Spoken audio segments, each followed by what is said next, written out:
ರಾಜಶ್ರೀ, ನೀನು ಬಂದಾಗಿನಿಂದ ನನ್ನ ಕೆಲಸ ಸುಗಮವಾಗಿ ಸಾಗುತ್ತದೆ. ಅದರಂತೆ ಹಿಂದೆ ಇದೇ ಊರಿಗೆ ಸೊಸೈಟಿಗೆ ಚೇರ್ಮನ್ ಆದ ಚಂದ್ರೇಗೌಡನನ್ನು ನಿನ್ನ ಕೈಯಿಂದ ಕೊಲೆ ಮಾಡಿಸಾಗಲೇ ನನ್ನ ಆತ್ಮಕ್ಕೆ ಶಾಂತಿ. ಚೇರ್ಮನ್ ಒಂದು ಸೊಸೈಟಿಗೆ ಚೇರ್ಮನ್ ಆದನೆಂದು ತಿಳಿದು ದಿನ ಪೇಪರ್ಗೆ ಹೋಗಿ ಚೆಸ್ ಮಾಡಿ ಕುಡಿಯುವ ನನ್ನ ಬ್ರ್ಯಾಂಡಿಯಲ್ಲಿ ವಿಷ ಬೆರೆಸಿ ಆದರೂ ನಾನು ಚೇರ್ಮನ್ ಆಗಲೇಬೇಕು.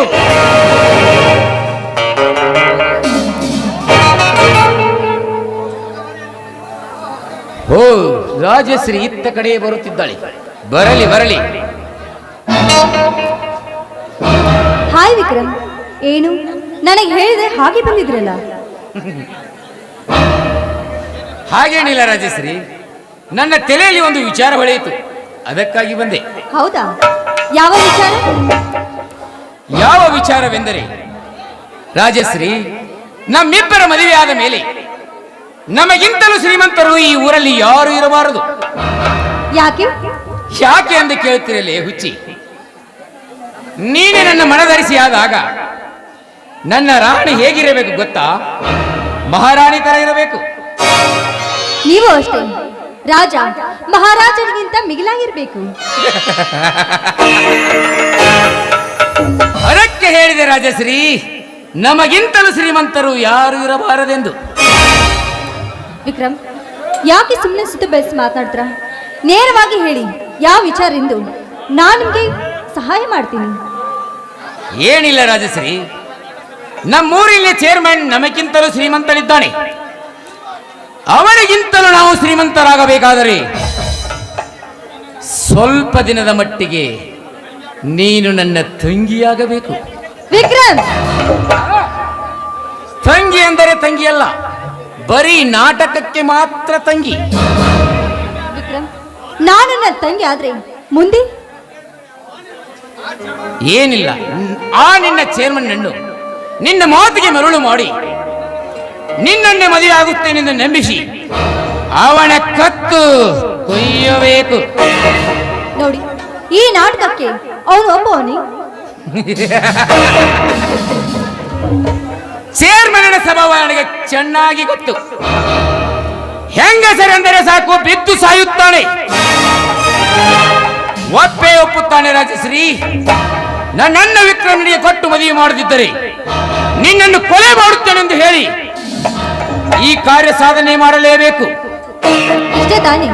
ಆದ್ರೆ ಆ ಚೇರ್ಮನ್ ಹೆಚ್ಚು ಕಡಿಮೆ ಮಾಡಿದ್ರೆ ಮುಂದೆ ನನ್ನ ಗತಿ? ಪರವಾಗಿಲ್ಲ ರಾಜಶ್ರೀ, ಹೋಟೆಲ್ನಲ್ಲಿ ಜನರು ಎಷ್ಟು ದಿನ ಒಂದೇ ಕಪ್ಪಿನಲ್ಲಿ ಸಿಹಿ ಕುಡಿಯೋದಿಲ್ಲ, ಅದರಂತೆ ಈ ಹೆಣ್ಣು ಎಷ್ಟು ಜನರನ್ನು ಪ್ರೀತಿಸಿಲ್ಲ. ಹಾ ರಾಜಶ್ರೀ, ನಮಗೆ ಬೇಕಾಗಿರೋದು ಕೆಲಸ ಒಂದೇ. ವಿಕ್ರಮ್, ಮುಂದೆ ನೀವೇನಾದ್ರೂ ನನ್ನನ್ನ ಸುಳ್ಳು ಅಂತ ಕರೆದ್ರೆ? ರಾಜಶ್ರೀ, ನಿನಗೆ ನಾನು ಸೂಳೆ ಅನ್ನಲೇ?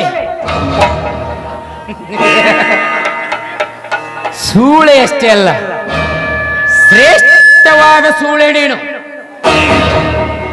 ರಾಜಶ್ರೀ, ಅಂತರಂಗದಲ್ಲಿ ನಾವಿಬ್ಬರು ಗಂಡ ಹೆಂಡರಾದರಷ್ಟೇ, ಪ್ರೇಮಿಗಳಾದರೂ ಅಷ್ಟೇ. ಬಹಿರಂಗದಲ್ಲಿ ಮಾತ್ರ ನಾನು ನನಗೆ ಅಣ್ಣನಂತೆ ನಡೆಸುತ್ತೇನೆ, ನೀನು ನನಗೆ ತಂಗಿಯಂತೆ ನಟಿಸಬೇಕು. ಆಯ್ತು, ಈ ನಿಮ್ಮ ಕೆಲಸ ಸಕ್ಸಸ್ ಅಂತ ತಿಳಿದುಕೊಳ್ಳಿ.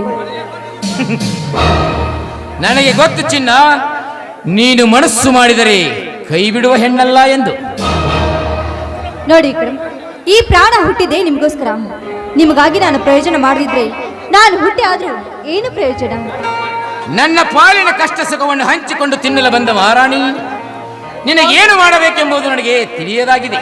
ಹೌದೌದು, ನನ್ನ ಮನಸ್ಸನ್ನು ಗೆದ್ದ ಮಹಾರಾಜರು ನೀವು. ನಿಮ್ಮನ್ನೇನ್ ಮಾಡ್ಬೇಕೆನ್ನುವುದು ನನಗೂ ಗೊತ್ತಿದೆ. ಏನು ಮಾಡುವೆ ರಾಜಶ್ರೀ? ಏನಿಲ್ಲ, ಈ ತಂಪಾದ ಗಾಳಿಯಲ್ಲಿ ಇಂಪಾಗಿ ನಿಮ್ಮ ಮೇಲೆ ಒಂದು ಕವನ ಕಟ್ಟಿದ್ದೇನೆ. ಆ ಕವನೊಂದಿಗೆ ಹಾಡ್ಬೇಕೆನ್ನುವುದೇ ನನ್ನ ಆಸೆ. I love you Vikram, I love you. I like you Rajashree.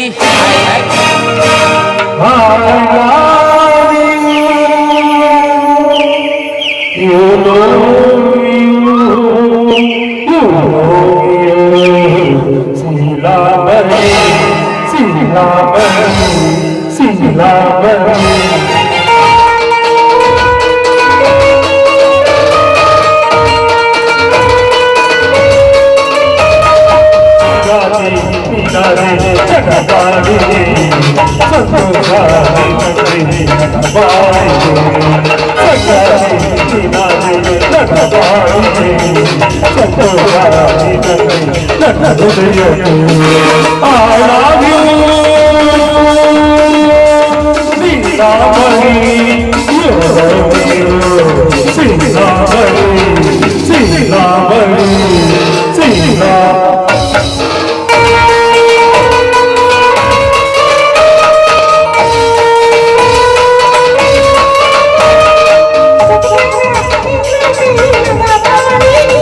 Rajashree, ವಾರೆ ವಾ ಬ್ಯೂಟಿಫುಲ್. ಹಾ, ಹಾಗಾದ್ರೆ ನಾನಿನ್ ಬರ್ಲಿ? ಹಾ, ನಾನು ಬರ್ತೀನಿ ಎಂದೆ. ನಾನು ನಿನ್ನ ಜೊತೆ ಬರುತ್ತೇನೆ. ಎಲ್ಲಿಗೆ ಹೋಗಿವಿ ರಾಣಿ, ನನ್ನನ್ನು ಬಿಟ್ಟು? ಬನ್ನಿ ಹೋಗೋಣ.